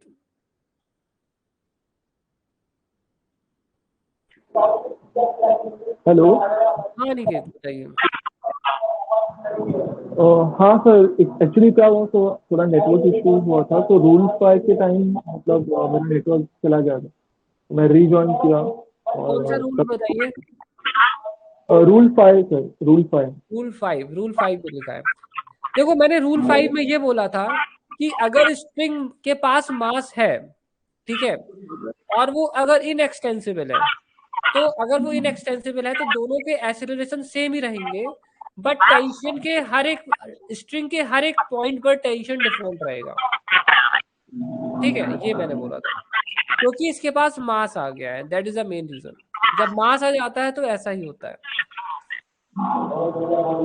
हाँ sir, right sir. Okay good good. Sir वो नॉर्मल रिएक्शन वाला बाद में डिस्कस करते हैं ना। ओके, आपका माइक थोड़ा सा मुझे लगता है बहुत हैवी आवाज आती है, आपके माइक में कुछ प्रॉब्लम मुझे लगता है। अभी आवाज आ रहा है सर? आवाज तो आपकी आ रही है बट वो इतनी मिक्सअप हो जाती है कि पता ही नहीं चल पाता है कुछ।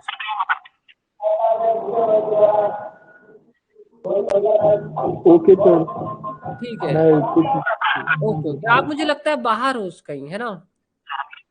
नहीं सर, घर में ही हूँ। घर पर ही हो? अच्छा अच्छा, ठीक है, एक्चुअली कोई बात सर एयरपोर्ट का रिसीवर इतना अच्छा नहीं रहेगा। अच्छा चलो, हो सकता है, ठीक है, कोई बात नहीं, ठीक है निकित।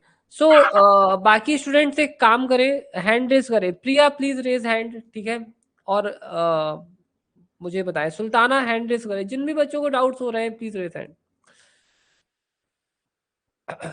जिन भी बच्चों को डाउट्स हो रहे हैं हैंड रेज करिए, ठीक है। बहुत इजी कॉन्सेप्ट है सर, फ्रिक्शन का हर रूल में। प्रिया आप पूछ रहे हो, देखो अगर यहाँ फ्रिक्शन आता है तो दोनों तरफ टेंशन अलग अलग हो जाएगा। जैसे फ्रिक्शन यहाँ पर था बट स्ट्रिंग आइडल थी, तो दोनों तरफ टेंशन अलग अलग हो गया था, देख सकते हो, ठीक है। सर वॉइस नहीं आ पाएगी बिकॉज, अच्छा प्रिया कोई बात नहीं। बच्चों मेरी बात सुन लीजिए प्लीज, ठीक है। देखो ये टॉपिक्स इतने डिफिकल्ट नहीं है, ठीक है, कि इनमें अपन को इतना डिस्कशन की जरूरत हो। ये टॉपिक्स, ये जो रूल्स हैं ये याद करने पड़ेंगे आप लोगों को, ठीक है। जो रूल्स आपको समझ में आ गए हैं तो ठीक है, और जो रूल्स नहीं याद हुए हैं तो उनको माइंड में सेट करना पड़ेगा, ठीक है। समझने के लिए भी इतना डिफिकल्ट नहीं है, अगर आप फील करने की कोशिश करें तो समझ में आ जाएगा, ठीक है। ओके, चलो अब मैं आगे चलता हूँ, ठीक है। बच्चों हमको जो दूसरी सबसे बड़ी चीज पढ़नी है, इंपॉर्टेंट चीज पढ़नी है, वो कहलाता है फ्री बॉडी डायग्राम।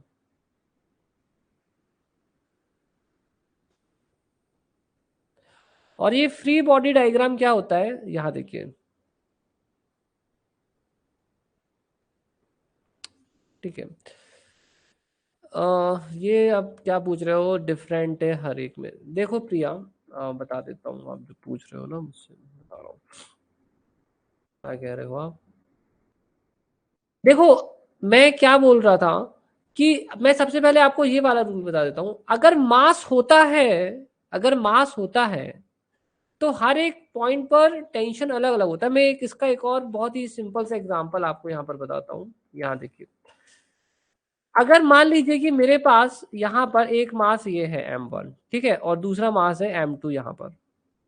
अगर मैंने इन्हें एक स्ट्रिंग से जोड़ दिया है और ये जो स्ट्रिंग है इसके पास मास है ना, ये मासलेस नहीं है, इसके पास मास है, तो इस पॉइंट पर टेंशन अलग होगा, इस पॉइंट पर टेंशन अलग होगा, स्ट्रिंग के हर एक पॉइंट पर टेंशन अलग अलग होगा। बट वहीं पर जब मेरे पास मेरी जो स्ट्रिंग होती है, जब वो आइडल होती है, कैसी होती है मेरी स्ट्रिंग, जब मेरी स्ट्रिंग आइडल होती है तो उस समय पूरी स्ट्रिंग में एक ही टेंशन होता है। बट ये तभी के लिए होता है जब स्ट्रिंग हमारी क्या होती है, आइडल होती है। आइडल का मतलब होता है मासलेस एंड इनएक्सटेंसिबल, ठीक है, I mean massless. Got it? अब तो प्रिया क्लियर है आपको, मेरी बात समझ में आ गई। अगर स्ट्रिंग मासलेस है तो उसके हर एक पॉइंट पर एक ही टेंशन लगेगा, बट अगर उसके पास मास है तो उसके अलग अलग पॉइंट्स पर अलग अलग टेंशन लगता है, ठीक है। आई होप यू अंडरस्टूड दिस, ठीक है। इसको समझ याद कर लेना है ये चीज, अगर आपको समझ में आ गई है तो ठीक है, नहीं आई तो याद करना पड़ेगा। बच्चों फ्री बॉडी डायग्राम क्या होता है? जब फ्री बॉडी डायग्राम का मतलब होता है कि हम किसी ऑब्जेक्ट को, ध्यान से सुनना, हम किसी ऑब्जेक्ट को जब उसके सिस्टम से अलग कर देते हैं। सर सारे ट्रेन को जिसका आइसोलेशन सेम होगा, हाँ अगर सही ढंग से कनेक्ट किए गए हैं कि वो उनके जॉइंट्स अगर रिजिड है तो फिर वो सही, फिर सभी का आइसोलेशन सेम होगा, ठीक है, गुड। फ्री बॉडी डायग्राम क्या होता है? जैसे हमारे पास कोई सिस्टम है, अगर हम उस सिस्टम से एक ऑब्जेक्ट को अलग कर देते हैं और उस पर लगने वाले सारे फोर्सेस वहां लिख दें तो उसे अपन फ्री बॉडी डायग्राम कहते हैं। देखो ये ऐसा है कुछ, एक सबसे सिंपल सिस्टम है ये, it is a very simple system, ठीक है। एक ऑब्जेक्ट सरफेस पर रखा हुआ है, तो इस सिस्टम में दो चीजें हैं, एक तो सरफेस है और दूसरा है ऑब्जेक्ट, बॉडी, ठीक है। अब एक काम करते हैं, इस बॉडी को यहां से अलग कर देते हैं, ठीक है। तो ये बॉडी ये होगा, बॉडी को हमने यहाँ रख दिया।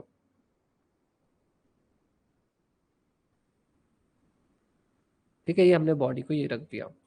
अब अगर हमने इस बॉडी को यहाँ रख दिया, अब हम इस पर फुल फोर्स लगा देते हैं। देखो इस पर mg फोर्स नीचे की तरफ लग रहा था और नॉर्मल रिएक्शन ऊपर की तरफ लग रहा था। इस डायग्राम को हम कहते हैं फ्री बॉडी डायग्राम, FBD। अभी तो आपको लग रहा होगा कि यार इसकी जरूरत ही क्या थी, वहीं बना देते डायग्राम, है ना। अभी थोड़ी देर में पता चलेगा कि फ्री बॉडी डायग्राम के बिना क्वेश्चन सॉल्व करना कितना कठिन होता है।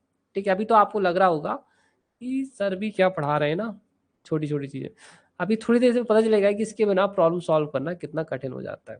ठीक है, देखो अब मान लीजिए यहाँ पर अपने पास कुछ इस टाइप का है, मैं यहाँ एक एग्जाम्पल दे रहा हूँ। ठीक है, और यहाँ पर हमने एक ऑब्जेक्ट रख दिया। अब अगर हमने यहाँ पर एक ऑब्जेक्ट रख दिया है तो यहाँ पर अगर हमें इसका फ्री बॉडी डायग्राम बनाना है तो इसमें फ्री बॉडी डायग्राम कैसे बनेगा, तो मैं इसको बता देता हूँ आपको। तो ये हमारा ऑब्जेक्ट हो गया, इसमें mg फोर्स इस तरफ लग रहा था नीचे की तरफ, यहाँ से जो नॉर्मल रिएक्शन है एक इस तरफ लग रहा था n1, ठीक है, और एक नॉर्मल रिएक्शन इसमें इस तरफ लग रहा था n2। तो ये इसमें हो गया, ये इसका फ्री बॉडी डायग्राम हो गया। सो this is the free body diagram of this particular thing. ठीक है, बल्कि इसको और अच्छी तरह से हम ऐसे ड्रॉ करेंगे, n1 n2 को हमने यहाँ और अच्छे से, हमें सही तरह से अगर हमें ड्रॉ करना है तो ये और अच्छे से ऐसे ड्रॉ होंगे। सो n1 here, n2 here, so it should be like this. ठीक है, क्योंकि जो n1 है वो इस तरफ लग रहा है ना, n1 is acting in this direction, n2 is acting in this direction and mg is acting in this direction। तो ये भी एक एग्जांपल था। अब एक काम करते हैं, एक और एग्जांपल लेते हैं। ठीक है, let's take one more example. ये हमारा हो गया सरफेस, ठीक है, और एक ऑब्जेक्ट हो गया हमारा ये, दूसरा ऑब्जेक्ट हमारा हो गया ये, और एक और ऑब्जेक्ट हो गया हमारा ये। तीन ऑब्जेक्ट्स हमारे हो गए। ठीक है, ए बी एंड सी। अब हमें यहाँ पर हम देखेंगे कि हमारे नॉर्मल रिएक्शंस कैसे कैसे लगेंगे। ठीक है, how the normal reactions will act. तो देखो मैं एक एक करके इन सभी के फ्री बॉडी डायग्राम्स बनाऊंगा। ठीक है, आप देखते जाना, जहां अगर डाउट हो तो मुझसे पूछ लेना। ठीक है, देखो सबसे पहले हम बनाएंगे ए का फ्री बॉडी डायग्राम। जब हम ए का फ्री बॉडी डायग्राम बनाएंगे बच्चों, तो इसमें क्या हो रहा है ना, ए में का जो वेट है, तो ए का जो वेट है वो नीचे की तरफ लग रहा है। ठीक है, so that is the weight of A. ठीक है, और वेट मतलब होता है फोर्स, जिस फोर्स से अर्थ खींचती है। ठीक है, और इसमें जो नॉर्मल रिएक्शन है वो नीचे की तरफ लग रहा है, तो वेट जो है नीचे की तरफ लग रहा है और जो नॉर्मल रिएक्शन है ये ऊपर की तरफ लग रहा है। That is the normal reaction on A. So let's call it as n1, let's call it as n1। ठीक है, अब हम बी का फ्री बॉडी डायग्राम बनाते हैं। बी का अगर फ्री बॉडी डायग्राम बनाएंगे तो बी में फ्री बॉडी डायग्राम कैसे बनेगा, देखिए बी का जो वेट है वो सबसे पहले तो नीचे की तरफ लग रहा है, वेट ड्यू टू बी। ठीक है, चलो बनाता हूं, मैं बताता हूं। वेट ड्यू टू बी ये हो गया। ठीक है, फिर इसके बाद इस पर लग रहे हैं नॉर्मल रिएक्शन, तो एक नॉर्मल रिएक्शन इसमें नीचे से लगेगा और एक ऊपर से लगेगा। ठीक है, तो एक नॉर्मल रिएक्शन यहाँ से लग रहा है और एक नॉर्मल रिएक्शन ऊपर से लग रहा है नीचे की तरफ। ठीक है, इट इज लाइक दिस। तो अब हमें ये देखना है कि मतलब ठीक है, हमारे जो नॉर्मल रिएक्शंस हैं उनकी वैल्यूज क्या लेनी है। ठीक है, देखो तो जब ए और बी के बीच में, तो ये जो नॉर्मल रिएक्शन था ए और बी के बीच में था n1। ठीक है, और ये जो है बी से ए के बीच में, तो ये नॉर्मल रिएक्शन दो सरफेस के बीच में हमेशा इक्वल होता है। ठीक है, तो यहाँ पर जो नॉर्मल रिएक्शन लग रहा है इसका डायरेक्शन तो नीचे की तरफ है, ये वाला का डायरेक्शन ऊपर की तरफ था, इसका मैग्नीट्यूड n1 रहेगा बढ़िए, क्योंकि ये सेम सरफेस पर लग रहे हैं। The reason is that they are acting on the same surface n1। अब यहाँ से जो लग रहा है तो इन दोनों सरफेस के बीच में भी एक नॉर्मल रिएक्शन है ना, तो ये इसको मान लो n2, तो इस पर लग रहा है n2। ठीक है, that is the normal reaction. अब सी का फ्री बॉडी डायग्राम बनाते हैं। अब सी का फ्री बॉडी डायग्राम कैसे बनेगा, सबसे पहले तो सी का जो वेट है वो नीचे की तरफ लगेगा, बी इस पर नॉर्मल रिएक्शन लगाएगी। अब क्योंकि सरफेस ए सेम है, दोनों का पॉइंट ऑफ कांटेक्ट सेम है, इसलिए इस पर लगने वाला नॉर्मल रिएक्शन होगा N2, बट इस बार उसका डायरेक्शन नीचे की तरफ हो जाएगा C के लिए, ठीक है। अब यहाँ पर देखो सरफेस इसके ऊपर ऐसे लगा रहा है, तो यहाँ पर जो नॉर्मल रिएक्शन है N3 ऊपर की तरफ लग रहा है, ठीक है। अब मैं यहाँ पर आपको कुछ बहुत ही ऐसी चीजें बताऊंगा जो बहुत ही इंटरेस्टिंग है। देखो सबसे पहली चीज तो ये है कि आप देख सकते हो कि तीनों के फ्री बॉडी डायग्राम हमने बना दिए हैं, और तीनों के फ्री बॉडी डायग्राम में एक चीज इंपॉर्टेंट है कि इसमें वही नॉर्मल रिएक्शन ऊपर की तरफ लग रहा है, और इसी फ्री बॉडी डायग्राम में यही नॉर्मल रिएक्शन नीचे की तरफ लग रहा है ना। इसमें यही नॉर्मल रिएक्शन ऊपर की तरफ लग रहा है, इसमें यही नॉर्मल रिएक्शन नीचे की तरफ लग रहा है। अब समझ में आ गया बच्चों, सभी के फ्री बॉडी डायग्राम्स में फोर्सेस हमने कैसे बनाए हैं। ये पॉइंट क्लियर हो गया आपको? मुझे कमेंट कर देना। ये बहुत इंपॉर्टेंट है, जब तक आप एक सही फ्री बॉडी डायग्राम बनाना नहीं जानेंगे तब तक प्रॉब्लम सॉल्व करना नहीं आएगी, ठीक है, तब तक प्रॉब्लम नहीं सॉल्व कर पाएंगे। सर ए और बी सरफेस में तो वेट लग रहा है डाउनवर्ड्स। हाँ, बहुत अच्छा क्वेश्चन उठाया है आपने। ए और बी सरफेस में तो वेट लग रहा है, ए और बी सरफेस में तो वेट, तो उसी का तो हमने अकम्प्लिशमेंट नॉर्मल रिएक्शन से किया है। उसका एकम्प्लिशमेंट जो है वो नॉर्मल रिएक्शन कर रहा है। जब हम नॉर्मल रिएक्शन ले रहे हैं तो वो नॉर्मल रिएक्शन उस चीज का फुलफिलमेंट कर देगा, ठीक है समृति, ठीक है। नॉर्मल रिएक्शन इन चीजों इसका फुलफिलमेंट कर देगा, ठीक है।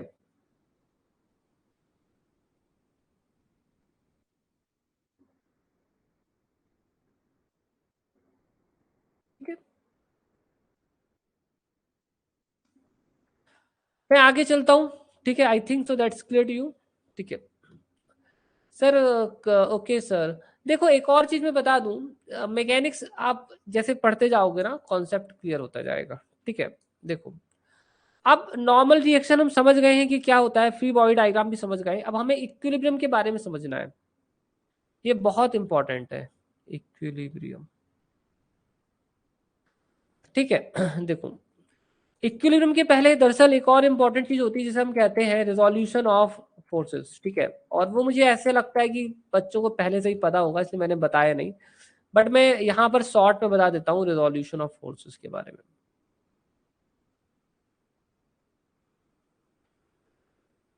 फोर्सेस एक एग्जांपल में देता हूं, जैसे कि मान लीजिए कि अपने पास एक ऑब्जेक्ट ये रखा हुआ है, ठीक है। अगर हम इस पर फोर्स F लगाते हैं तो इस फोर्स F को आप दो पार्ट्स में जो है इसको रिजॉल्व कर सकते हो। एक तो हॉरिजॉन्टल पार्ट हो जाएगा Fx और इसका एक हो जाएगा Fy।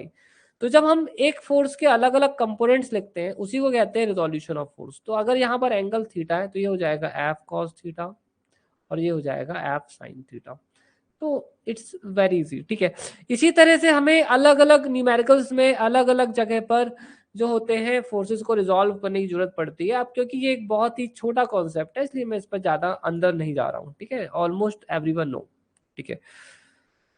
अनिकेत सर सी पर कंबाइंड वेट लग रहा है, वो नॉर्मल रिएक्शन से बैलेंस हो, वो जो आप बोल रहे हो ना कि जो सी पर ए और बी दोनों का वेट लग रहा है, वो वेट मैंने क्यों नहीं लिखा है ना, वेट ए और वेट बी कहाँ चला गया जब हमने बी का।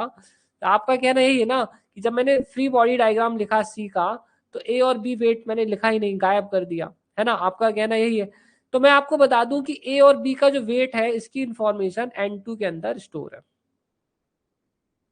हो जाती है। ये जो इंफॉर्मेशन है, ठीक है, इसकी वो N2 के अंदर स्टोर हो जाती है। N2 से ही हमें N2 उन सभी चीजों को लेकर चलता है, ठीक है। अब जब न्यूमेरिकल सॉल्व करोगे तो वो चीजें क्लियर होंगी, ठीक है। देखो नेक्स्ट है मेरा इक्विलिब्रियम। यहाँ पर जब हम फोर्सेस के साथ डील करते हैं तो इक्विलिब्रियम जानना बहुत जरूरी होता है, क्योंकि बहुत सारी चीजें इक्विलिब्रियम पर होती हैं और बहुत सारे क्वेश्चंस भी इक्विलिब्रियम पर होते हैं। इक्विलिब्रियम, देखो बच्चों इक्विलिब्रियम का एकदम सिंपल चीज बताता हूं। मैं बैठा हूं आपके सामने जमीन में, तो मैं वर्टिकल इक्विलिब्रियम पर हूं, उड़ नहीं रहा हूं ना, सो आई मीन वर्टिकल इक्विलिब्रियम, ठीक है। इसका मतलब ये है कि जितना फोर्स नीचे लग रहा है अर्थ भी उतना ही फोर्स मुझे ऊपर की तरफ दे रही है, ठीक है। इसलिए मैं यहाँ पर इक्विलिब्रियम पर हूँ, ठीक है, that's why I am on equilibrium, ठीक है। तो बहुत सारी जगहों पर इक्विलिब्रियम रहता है, ठीक है। अब यहाँ पर हम लोग जो है इक्विलिब्रियम के बारे में दो चीजें पढ़ेंगे, दो टाइप्स, दो कंडीशंस पढ़ेंगे। तो सबसे पहली कंडीशन आएगी, मतलब सबसे पहला पॉइंट आएगा फॉर कोप्लेनर फोर्सेस, और कोप्लेनर फोर्सेस, और फिर जो सेकंड आएगा वो आता है फॉर कंकरेंट फोर्सेस।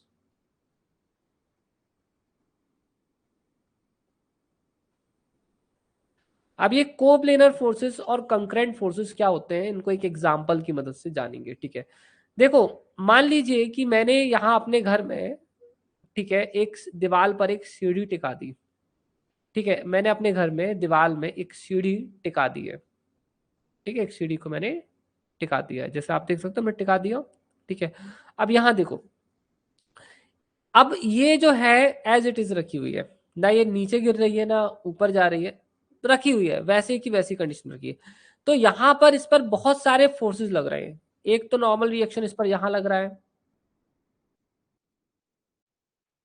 ठीक है, लेट्स कॉल इट n1। एक नॉर्मल रिएक्शन यहाँ लग रहा है, लेट्स कॉल इट n2। इसका जो सेंटर ऑफ मास है इस पर वेट नीचे की तरफ लग रहा है, यहाँ हो गया। एक फ्रिक्शन यहाँ पर भी लग रहा है,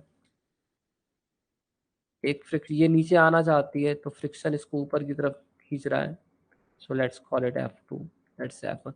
तो यहाँ पर ये जो ऑब्जेक्ट है ब्लू कलर का, जो हमारा लैडर है, ब्लू कलर की जो सीढ़ी है, वो स्थायी रखी हुई है, वो इक्विलिब्रियम पर है।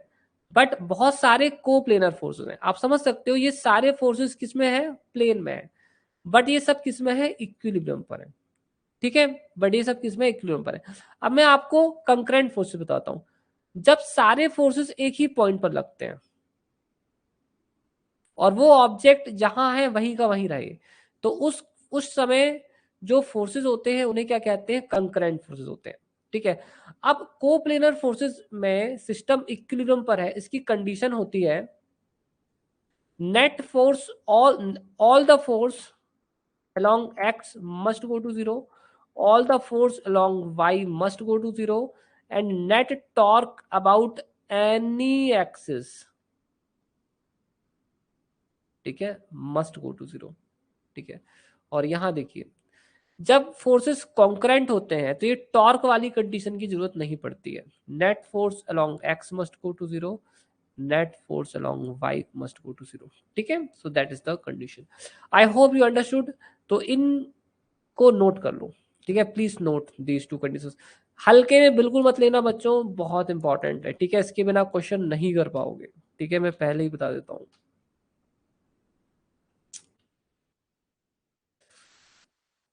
प्लीज नोट, फिर एक क्वेश्चन मैं कराता हूँ आपको। ठीक है, अभी करेंगे एक क्वेश्चन को अपन लोग। Right now we will do a question.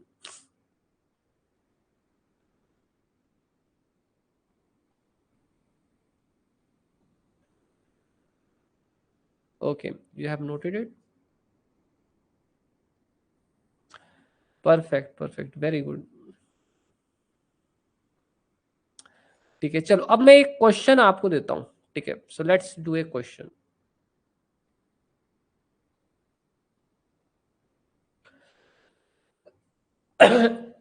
देखिए, ये है दीवार और ये है जमीन। ठीक है, और काम करते हैं, ये हो गई दीवार, ये हो गई जमीन, और ये हो गई सीढ़ी। ठीक है, ये हो गया 30 डिग्री का एंगल।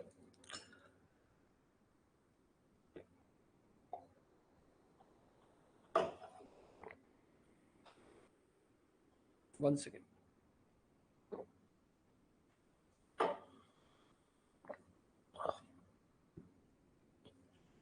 ठीक है, ओके, ये पॉइंट मान लीजिए ए है, ये पॉइंट मान लीजिए बी है।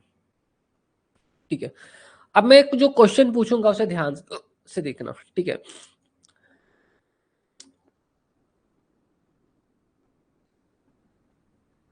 Weight of rod is equal to W। हमने बता दिया कि रॉड का जो वेट है वो W है। ठीक है। ये वाली जो वॉल है स्मूथ है, दिस वॉल इज स्मूथ, ठीक है। इस वाले सरफेस में फ्रिक्शन है, there is a friction on this surface, ठीक है। और ये जो लैडर है ये इक्विलिब्रियम पर है, मतलब एज इट इज रखी हुई है, ठीक है, इक्विलिब्रियम पर है। अब मैं आपसे कुछ क्वेश्चंस पूछूंगा। तो सबसे पहला क्वेश्चन मेरा है क्वेश्चन नंबर 1, और ये क्वेश्चन नंबर 1 ये बोलता है find the frictional force at A, find the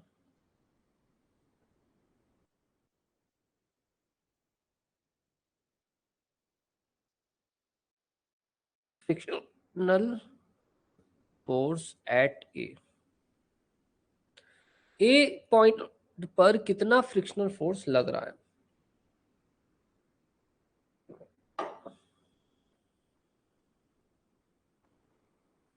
ठीक है, तो मैं यहां पर कुछ ऑप्शंस भी दूंगा।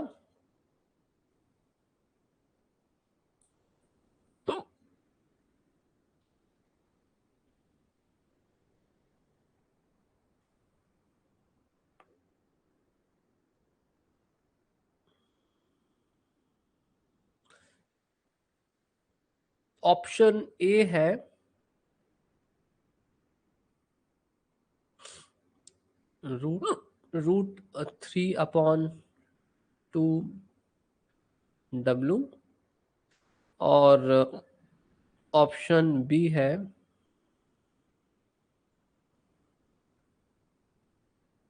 √3W। ठीक है, दो ही ऑप्शंस दिए मैंने, आपको ये पता लगाना है कि ए पर कितना फ्रिक्शन लग रहा है।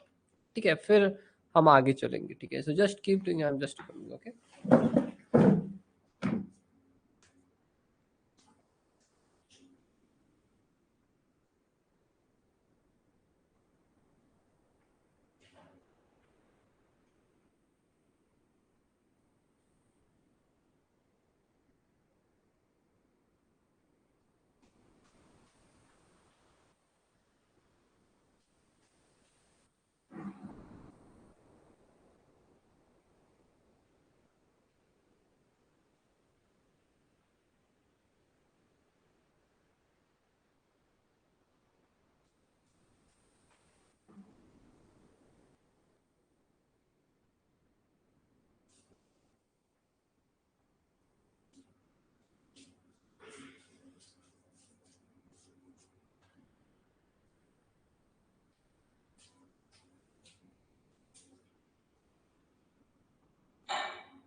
यहाँ पर काफी लोगों के आंसर्स आ चुके हैं। ठीक है, चलो मैं भी बता दूं फिर राइट आंसर क्या है।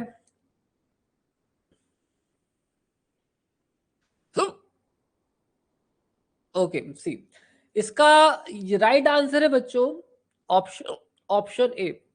ठीक है, option A is the right answer. Let me just tell you how it is going to be. आप सभी लोगों के आंसर सही आए, गुड गुड तनुजा। ठीक है, देखो मैंने बोला कि हमें ये चाहिए, यहाँ पर फ्रिक्शन फ्रिक्शन चाहिए। सो देखो कैसे निकालेंगे फ्रिक्शन, मैं निकाल कर बताता हूँ आपको।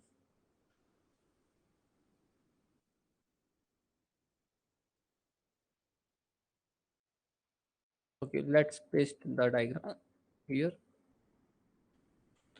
ठीक है, देखो वैसे आप लोगों ने बहुत अच्छा कैलकुलेशन किया। अब ये जो है एक कोप्लेनर फोर्सेस का इक्विलिब्रियम है। ठीक है, इसलिए all the force along X must go to 0। तो यार यहाँ पर कितने सारे फोर्सेस लग रहे हैं, सबसे पहले तो हमें ये देखना पड़ेगा। ठीक है, तो ये हो जाएगा हमारा एन बी, ये हमारा हो जाएगा एन ए। यहाँ पर फ्रिक्शन जो है इस तरफ लग रहा है, ठीक है, तो ये हो जाएगा फ्रिक्शन। ये वॉल स्मूथ है तो यहाँ कोई भी फ्रिक्शन नहीं लगेगा, ठीक है। अब बात करते हैं वेट कहाँ से लगेगा। तो जो ऑब्जेक्ट है वो यूनिफॉर्म होगा, ऐसा मान ले। वेट हमेशा रिजिड ऑब्जेक्ट के लिए, देखो क्या होता है बच्चों, अब मैं एक बहुत इंपॉर्टेंट चीज बता रहा हूँ आपको, ध्यान सुनो। जब कोई रिजिड ऑब्जेक्ट होता है, अगर उसका सेंटर ऑफ मास यहां पर है तो वेट यहीं से लगेगा, ठीक है। अगर कोई रिजिड ऑब्जेक्ट है, उसका सेंटर ऑफ मास यहाँ है, तो वेट यहां से लगेगा। तो रिजिड ऑब्जेक्ट के लिए सेंटर ऑफ मास उसका सब कुछ होता है, ठीक है। एक ऐसा पॉइंट होता है सेंटर ऑफ मास जहां ऑब्जेक्ट का पूरा मास कॉन्सेंट्रेटेड होता है, ठीक है। हम लोग सेंटर ऑफ मास के बारे में दूसरे चैप्टर्स में पढ़ेंगे, अभी फिलहाल नहीं पढ़ेंगे, ठीक है। बट आपको एक बेसिक जो नॉलेज है वो मैंने बता दिया, जिसकी जरूरत हमको हमेशा पड़ेगी, ठीक है। तो यहाँ पर जो है इसके सेंटर पर, तो इसकी जो लेंथ है, मान लीजिए कि इसकी जो लेंथ है, टोटल लेंथ है 2L, है ना। लैडर की टोटल लेंथ अगर हम 2L मान ले, तो ये लेंथ L हो जाएगी और ये लेंथ L हो जाएगी, और वेट जो है वो नीचे की तरफ लग रहा है, ठीक है। अब देखो मैं यहाँ पर क्या करूंगा, कोप्लेनर फोर्सेस के इक्विलिब्रियम की कंडीशन अप्लाई कर दूंगा। तो net force along X must go to 0, तो ये हो जाएगा एन बी, और मेरा जो डायरेक्शन है वो ये रहेगा, ठीक है। So this is positive and opposite to this will be negative, ठीक है। So N B minus F will go to 0, ठीक है। तो एक इक्वेशन तो ये हो गया जिससे मुझे मिलेगा एन बी इक्वल्स टू, इसको मान लो एफ ऑफ ए है, ठीक है। So that is at F of A. तो मुझे तो फोर्स मिल गया, ठीक है, बट हमारे क्वेश्चन में तो ये आंसर नहीं दिया हुआ था। तो अब हम क्या करेंगे, एन बी हमें जो है निकालना पड़ेगा, एन बी। तो एन बी कैसे निकालें, निकालते हैं। अब देखो मैं ले लेता हूँ ये वाली condition, net force along Y must go to 0।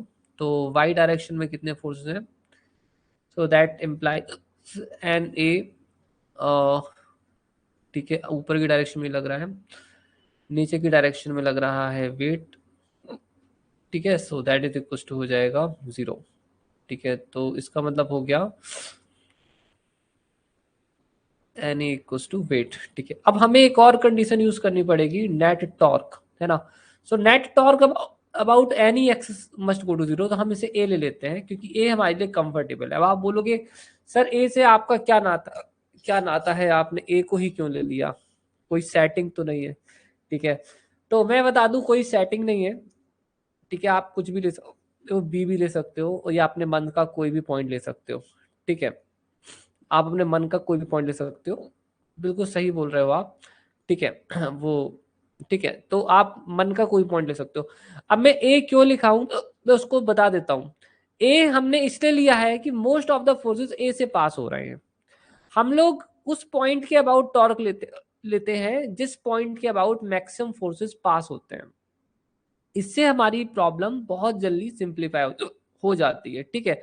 देखो अब अगर मुझे नेट टॉर्क अबाउट ए लेना है तो मुझे कोई एक डायरेक्शन को पॉजिटिव लेना पड़ेगा और बाकी डायरेक्शंस को नेगेटिव लेना पड़ेगा। तो हम यहाँ पर क्या करेंगे कि एंटी क्लॉकवाइज को अब पॉजिटिव ट्रीट करेंगे, और अगर कोई क्लॉकवाइज डायरेक्शन मिलेगा तो हम उसे क्या करेंगे, नेगेटिव मानेंगे। तो हम अब यहाँ पर टॉर्क अबाउट ए निकालेंगे, तो अलग अलग फोर्सेस के कारण निकालते हैं। तो मुझे यहाँ सबसे पहले दिखता है एफ ऑफ ए। तो एफ ऑफ ए के कारण जो यहाँ पर रेडियस है वो तो 0 हो गया, ठीक है। इसीलिए मैंने ए के अबाउट लिया था, क्योंकि ए के अबाउट लेने से बहुत सारा फायदा है, ठीक है। सॉल्व कम करना पड़ेगा। अब मुझे यहाँ से दिख रहा है कि एक और फोर्स है एन ए, तो एन ए भी वहीं से पास हो रहा है, तो एन ए जो है दैट गोज टू 0। आप लोग टॉर्क जानते हैं ना, 1 सेकेंड, जो टॉर्क होता है ना, ठीक है, वो होता है आर परपेंडिकुलर एफ, ठीक है, ओके। फिर इसके बाद आएगा हमारा, अभी यहां पर मैंने एक गलती कर दी है शायद, ठीक है। तो ये जो था ये नेगेटिव लेना चाहिए था, क्योंकि ये हमारा क्लॉकवाइज चल रहा है एफ, ठीक है। खैर अब यहाँ प्लस लो या माइनस लो कोई फर्क नहीं पड़ेगा क्योंकि दैट सिंपली गोज टू 0। ठीक है, ओके। अब मैं आ जाता हूँ इस पर। और कौन से फोर्सेस हैं? डब्लू लग रहा है, तो डब्लू जो है नीचे की तरफ लग रहा है और परपेंडिकुलर डिस्टेंस है ये। सो ये कितना हो जाएगा? ये हो जाएगा, it is going to be L cos 30। ठीक है, एन बी। तो ये वाला जो फोर्स है ये एंटी क्लॉकवाइज है। ठीक है, इसलिए मैंने पॉजिटिव कर दिया है, माइनस। अब मैं ले लेता हूं एन बी को। ठीक है, एन बी का क्या होगा देखिए, एन बी जो है ना वो क्लॉकवाइज कर रहा है। ठीक है, तो ये हमारा हो जाएगा 12 sine theta equal to 0। Let's solve it. ठीक है, so W L root 3/2 minus, ये तो हो जाएगा बच्चों N B L equal to 0 और एल से एल कट जाएगा, एन की वैल्यू बचेगी √3/2 डब्ल्यू।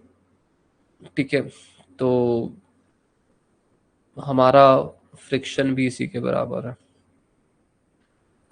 आ गया समझ में बच्चों? आंसर आ गया, चेक कर लो थोड़ा। ठीक है, प्लीज चेक। और जिन लोगों को डाउट्स है प्लीज हैंड रेस करो। जो भी लोगों को डाउट्स हैं बच्चों, जो भी जिनको भी समझ में नहीं आया है तो प्लीज रेस हैंड। कोई भी चीज, ऐसा कोई भी पॉइंट जो आपको समझ में नहीं आया है वो पूछ पूछ सकते हो, क्लॉकवाइज एंटी क्लॉकवाइज, कोई प्रॉब्लम नहीं है हमें। ठीक है, यू कैन आस्क। रिपीट मत कराइए सिप्रा, बस पूछ लीजिए जो डाउट हो। ठीक है, क्योंकि कुछ इतना डिफिकल्ट नहीं है, सब कुछ आपके सामने लिखा है, तो जो चीज समझ में नहीं आ रही हो वो पूछ लीजिए। ठीक है सर, क्लॉकवाइज एंटी क्लॉकवाइज कैसे हो रहा है? हाँ, ये आपने बिल्कुल अच्छा पूछा सिप्रा, ऐसे पूछ लीजिए जैसे जयश्री ने पूछा ना, ऐसे पूछ लीजिए। ठीक है, देखो ये बहुत अच्छा क्वेश्चन था। देखो हाँ, अब मैं सब कुछ बता देता हूँ। देखिए, जो आप पूछ रहे हो ना क्लॉकवाइज और एंटी क्लॉकवाइज का, इसका सिस्टम ऐसा है। ये हमने पहले बोला था पॉजिटिव है, ये हमने बोला था ये हमारा पॉजिटिव रहेगा, ये हमारा नेगेटिव है और ये हमारा नेगेटिव है। ये तो हमारे हो ही गई, तो आप जानते हो। हमने बोला कि ये डायरेक्शन हमारी हमेशा पॉजिटिव रहेगी और इसके अपोजिट में अगर टॉर्क बनेगा तो वो हमारा नेगेटिव होगा। अब हमने टॉर्क किसके अबाउट लिया? ए के अबाउट लिया। टॉर्क किसके अबाउट लिया? ए के अबाउट लिया टॉर्क। ठीक है, तो ये हमारा पॉइंट हो गया। अब हमारे रोटेशंस इसके अबाउट ही होंगे, या तो रोटेशन हमारा ऐसा होगा, या तो हमारा रोटेशन ऐसा होगा, या तो हमारा रोटेशन ऐसा होगा। अब हमारे जो भी रोटेशन होंगे वो हमें पॉइंट ए के अबाउट ही कंसीडर करने हैं। अब जैसे डब्ल्यू को देखते हो, तो अगर आप देखो तो ये आपका हो गया, ठीक है, डब्ल्यू। तो डब्ल्यू कैसा रोटेट कर रहा है? क्लॉकवाइज रोटेट कर रहा है, so it should be taken as positive. तो समझ में आया? इसलिए आप देखोगे कि मैंने डब्ल्यू के सामने पॉजिटिव लिया है। Did you understood this? Check करो, डब्ल्यू जो रोटेशन क्रिएट कर रहा है वो क्लॉकवाइज है। ठीक है, अब मैं बात कर लेता हूं किसके बारे में? ठीक है, अब मैं सॉरी एंटी क्लॉकवाइज है, sorry it is anti clockwise, anti clockwise sorry, anti clockwise he positive है। ठीक है, अब देखो, अब हम बात कर लेते हैं यहां से निकल रहा था जो एन बी, तो ये हो गया था हमारा। ठीक है, अब एन बी किस टाइप का रोटेशन क्रिएट कर रहा है? एन बी ए के अबाउट ऐसा रोटेशन क्रिएट कर रहा है जो कि क्लॉकवाइज है। So according to this convention it should be negative. तो आप देखो कि मैंने एन बी के सामने नेगेटिव लिखा है। देखो क्लियर हो गया, मैंने एन बी के सामने नेगेटिव रखा है। अब समझ में आ गया डायरेक्शंस का? और अब किसी को कुछ समझ में नहीं आया हो तो पूछो। ठीक है, अभी भी कोई चीज ऐसी हो जो समझ में ना आई हो तो पूछ सकते हो। जो शिप्रा आपको क्लियर हो गया है?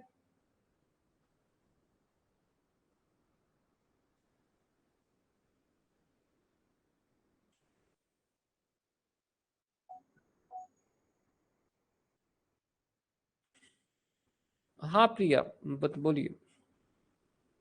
हेलो, हाँ गुड बताइए evening Priya. Good evening, good evening. Sir. जैसे आपने बोला कि ये जो वेट है वो नेगेटिव डायरेक्शन में लगा हाँ है, तो जब हमने उसमें टॉर्क लगाया तो उसमें पॉजिटिव क्यों? ठीक है, तो वेट नेगेटिव डायरेक्शन में लग रहा है, ठीक है। तो आप किस में पूछ रहे हैं, टॉर्क वाले इक्वेशन में पूछ रहे हैं या फोर्स वाले इक्वेशन पूछ रहे हैं? यहाँ पर हमारे पास 3 इक्वेशंस हैं, ठीक है। इक्वेशन 1, इक्वेशन 2 टॉर्क क्यों वाले हैं? और टॉर्क, ठीक है। देखो क्या रहता है कि टॉर्क वाले इक्वेशन में जब हम टॉर्क लिखते हैं तो हम रोटेशन को क्लॉकवाइज या एंटी क्लॉकवाइज देखते हैं, वहां अप डाउन नहीं देखते हैं, समझ रहे हो आप? अप डाउन हम तब देखते हैं जब हम वर्टिकल या हॉरिजॉन्टल मोशन की बात करते हैं मतलब लीनियर मोशन की जब हम बात करते हैं, जब हम लीनियर मोशन की बात करते हैं तब हम अप डाउन, अप को पॉजिटिव, डाउन को नेगेटिव, फॉरवर्ड को पॉजिटिव, बैकवर्ड को नेगेटिव, ठीक है, वो हम तब लेते हैं जब हमारा लीनियर मोशन होता है। तो ये लीनियर मोशन वाले हैं। बट यहाँ पर रोटेशन मोशन है, तो रोटेशन मोशन में हम क्या करते हैं, सिर्फ रोटेशन देखते हैं कि क्लॉकवाइज है या एंटी क्लॉकवाइज है। यहाँ पर हम अप डाउन नहीं देखते हैं। Did you got it? Yes sir. ठीक है, वेरी गुड, गुड गुड, ठीक है। बाकी लोगों को भी क्लियर हो गया है सिप्रा? ठीक है बच्चों, आज ही क्लास ना यही एंड कर देते हैं, ठीक है। बाकी कल कवर करेंगे। कल हम लोग लॉज मतलब न्यूटन्स लॉज ऑफ मोशन करेंगे और उसके न्यूमेरिकल्स भी करेंगे, ठीक है। तो आज की क्लास बस यहीं तक है, ठीक है। कल लेमीज थ्योरम भी पढ़ना है, ठीक है। आज क्या हिचकी ज़्यादा आ रही है तो मेरे ख्याल से अब यहाँ है ना रोक ले। सर डिस्टेंस एक्स एक्सिस बराबर क्यों लेना पड़ रहा है डायरेक्ट एल? अच्छा मैं समझ गया, ठीक है। आपका कहना यह है कि मैंने इसको बराबर बराबर क्यों लिया है ना, क्योंकि ये एक यूनिफॉर्म रॉड है और यूनिफॉर्म रॉड का सेंटर ऑफ मास उसके सेंटर पर होता है। ऐसे केस में जब हम लेंथ को एक सिंगल लेंथ डी लेने की अपेक्षा अगर हम 2L से ले लें तो न्यूमेरिकल सॉल्व करने में बहुत आसानी होती है। आप चाहें तो सिंगल लेंथ भी ले सकते हैं और आप चाहें तो, ठीक है, वो भी कर सकते हैं, ठीक है। आप चाहें तो डिफरेंट भी ले सकते हैं और चाहें तो सेम भी ले सकते हैं, बट ये दोनों बराबर ही लेंगे क्योंकि एक यूनिफॉर्म रॉड का सेंटर ऑफ मास उसके सेंटर पर ही होता है, ठीक है। मुझे कमेंट कर देना, ठीक है, क्लियर है? आज मैं रात में सो जाऊंगा तो ठीक हो जाएगा, ठीक है। मुझे खुद नहीं मालूम मुझे कौन इतना याद कर रहा है, शायद उसको मेरा सब्सक्रिप्शन ले लेना चाहिए जिसको मेरी इतनी याद आ रही है सर आप ठीक है, हैंड रेस करना है। हाँ बताइए सुल्ताना। हाँ सर, वॉइस आ रही है? हाँ हाँ आ रही है। हाँ, और ये मैं पूछ रही हूँ कि ये जो डिस्टेंस में हम लोग एल कॉस थीटा ऐसे ले रहे हैं, ये तो मतलब सर्कुलर अगर घूमेगा तो सर्कुलर अगर आएगा तो एल ही डिस्टेंस रहेगा ना, ये मैं पूछ रही हूँ। नहीं समझ में आया, फिर से बताइए। मतलब मैं हम लोग तो सर्कुलर, ये डायरेक्शन जो डब्लू का डायरेक्शन है वो तो सर्कुलर घूम रहा है ना, तो हाँ अगर सर्कुलर जो आएगा तो डिस्टेंस ऐसा मतलब एल कॉस थीटा क्यों ले रहे हैं? अच्छा एल अच्छा, मैं समझ गया आपकी बात। एक सेकेंड, ठीक है। कल छुट्टी है, कल छुट्टी है बच्चों। हाँ हाँ हाँ कल लीव रहेगा, कल लीव है, कल लीव है, ठीक है। देखो सुल्ताना, देखो आपका जो डाउट है ना वो ये है कि W यहाँ से लग रहा है, ठीक है। अब मैंने WL cos थीटा क्यों लिया है, राइट? देखो टॉर्क इक्वल टू होता है R परपेंडिकुलर F, ठीक है। तो W नीचे की तरफ लग रहा है और इसका परपेंडिकुलर डिस्टेंस कितना होगा, ये परपेंडिकुलर डिस्टेंस, तो अगर यहां से यहां तक की लेंथ हमारी L है तो ये परपेंडिकुलर डिस्टेंस तो L cos थीटा ही होगा ना। तो मैं तो फॉर्मूले के अकॉर्डिंग ही चल रहा हूँ, ठीक है। आप या तो ऐसे लिखो या तो आप लिखो RF sin थीटा। एक्चुअली मैं डब्लू को सर्कुलर मतलब ये जो स्ट्रेट है ना वो मैं नहीं सोच रही देखो थी मैं सर्कुलर। आपकी बात समझ गया हूँ। ये एक्चुअली में जो रॉड है वो परफेक्टली सर्कुलर भी नहीं घूम रही, ये रॉड तो थोड़ी देर के बाद ऐसे ऐसे होती है लेट जाएगी, ठीक है। एक्चुअली मैटर वो नहीं कर रहा, मैटर वो कर रहा है कि सर्कुलर मोशन तो सोचना ही नहीं है यहाँ पर, मैटर ये सोचना है कि ये जो फोर्स है वो नीचे की तरफ लग रहा है तो उस समय पर टॉर्क कितना लग रहा है, उस पर्टिकुलर कॉन्फ़िगरेशन में टॉर्क कितना लग रहा है, क्योंकि सिस्टम तो इक्विलिब्रियम पर है ना, वो थोड़ी ना रोटेट करेगा। तो उस कॉन्फ़िगरेशन में टॉर्क कितना क्रिएट हो रहा है वो लेना है, और बस डायरेक्शन हम बस उस हिसाब से ले रहे हैं, क्लॉकवाइज या एंटी क्लॉकवाइज, तो बस इक्वेशन में, ताकि हमारे इक्वेशन सही तरह से सॉल्व हो जाए, इसलिए हमने वो डायरेक्शन क्लॉकवाइज या एंटी क्लॉकवाइज अज्यूम की है, ठीक है। अच्छा ठीक है सर, ओके गुड। ठीक है समृति, कल, हाँ बच्चों कल लीव रहेगा, ठीक है, और कोई डाउट हो तो पूछ लेना। सिप्रा आप हैंड रेस कर सकते हो क्या? अच्छा, बहुत अच्छा क्वेश्चन है, ठीक है। देखो आप पूछ रहे हो कि मैंने इसे 0 क्यों कर दिया है, ठीक है। देखो ये जो फोर्स F है वो यहीं से पास हो रहा है ना, वो तो यहाँ से ही पास हो रहा है, तो रेडियस 0 हो गया ना। देखो मेरी बात समझो, यहाँ पर बता रहा हूँ मैं आपको। ये मान लीजिए कि ये फोर्स ऐसे पास हो रहा है, देखिए मान लीजिए पॉइंट O है, ये फोर्स ऐसे पास होता है, तो अगर मुझे टॉर्क लिखना होगा तो मैं क्या करूंगा, एफ आर हो जाएगा। बट अब अगर दूसरा इंस्टेंट इमेजिन करिए कि फोर्स यहीं से पास हो रहा है, ओ से ही पास हो रहा है, तो इस केस में तो आर 0 हो जाएगा, तो टॉर्क इक्वल टू क्या हो जाएगा, एफ 0, ठीक है। ये क्या हो जाएगा, एफ 0 हो जाएगा, ठीक है। अब समझ में आया। यहां पर क्या हो रहा है कि हमारा जो एफ ए है वो ए से ही पास हो रहा है, और हम टॉर्क ए के अबाउट ही ले रहे हैं, ठीक है। इससे आया समझ में। और सेम चीज एन के साथ भी हो रही है, एन भी ए से ही पास हो रहा है और हम हमारा टॉर्क भी ए के ही अबाउट ले रहे हैं, ठीक है। ओके गुड गुड सर, मुझे कहना था आपसे खुश लाइफ में मुझे, अच्छा कहना था लाइफ में मुझे फिजिक्स पढ़ना ऐसे लग रहा है जैसे इंटरेस्ट आपकी ही क्लास से अच्छा अच्छा, बहुत अच्छी बात है, बहुत अच्छा लगा जानकर, ठीक है सर। कोई ऐसे बच्चा होगा जो आज मन से पढ़ रहा होगा और हाँ ऐसा हो सकता है, ये भी हो सकता है ज्योश्री प्रिया, हाँ ज्योश्री, चलो ठीक है। ओके बच्चों, तो मैं यहाँ पर आज की क्लास एंड करता हूँ, ठीक है। Take care, bye bye. बाकी कल करेंगे, ठीक है, कल नहीं परसों करेंगे, कल की छुट्टी है, ठीक है। कल मैं भी रेस्ट लूंगा, हफ्ते में मुझे भी थोड़ा सा रेस्ट की जरूरत पड़ती है, ठीक है। Okay bye bye, take care, ठीक है। Thank you so much for joining, bye.